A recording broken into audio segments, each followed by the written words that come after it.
सबसे पहले नंबर एक पर हमारे दादा दादी, जो दो होने के बावजूद भी एक की गिनती में आते हैं।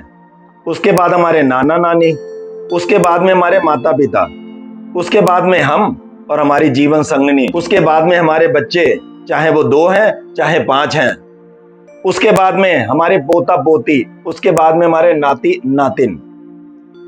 ये हमारे 7 कुलों की गिनती के अंदर आते हैं, 7 कुल।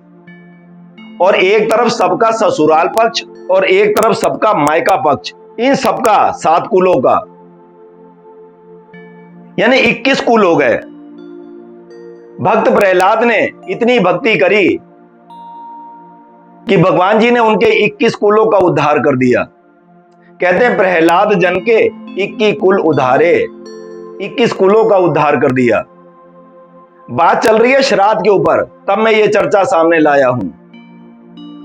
जब श्राद्ध के दिन आते हैं, हम उसको इतना अपवित्र मानते हैं कि ये सामान नहीं खरीदना उस दिन, वो सामान नहीं खरीदना इन दिनों के अंदर, ये गृह प्रवेश नहीं करना है और ये वाला प्रवेश नहीं करना है। इतना अपवित्र माना गया है, जबकि हम समझते हैं कि हमारे पितृ कहीं अलग से पितृ लोक में रहते हैं और वो इन दिनों में हमारे परिवार के अंदर आते हैं। ऐसा कुछ भी नहीं है। ये जो 21 कुलों का हमारा परिवार है एक साथ, ये ही इन परिवारों के अंदर पैदा होते और मरते हैं, पैदा होते और मरते हैं। ज्यादातर इन 7 कुलों के अंदर, उसके बाद में 7 कुल दूसरे हैं। 21 कुलों के अंदर पैदा होते हैं और मरते हैं, कहीं अलग से बाहर नहीं रहते। वो जो आप परमात्मा के नाम का सिमरन करके उन जीवात्माओं के निमित्त अर्पण करते हैं। अब आपके पितृ में मान लो कोई दादा दादी हैं और वो आपके परिवार में नाती पोते बन करके आ गए, तो वो नाती पोते वो इतने छोटे कि वो तो सिमरन नहीं कर सकते ना। जो आप श्राद्ध के दिनों में दान करेंगे वो उन बच्चों को जाकर के लगेगा, बजाय दादा दादी के। ये ज्ञान हमें बताया नहीं जाता है।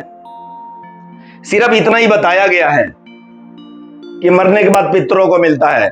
हमारे पितृ सब हमारे साथ में ही रहते हैं इन 21 कुलों के अंदर ही। इस ज्ञान के लिए परमात्मा के नाम का सिमरन जरूरी है, अन्यथा किसी को भी ज्ञान नहीं होता। ये है भक्तों की वाणी, ये है भक्तों की वाणी।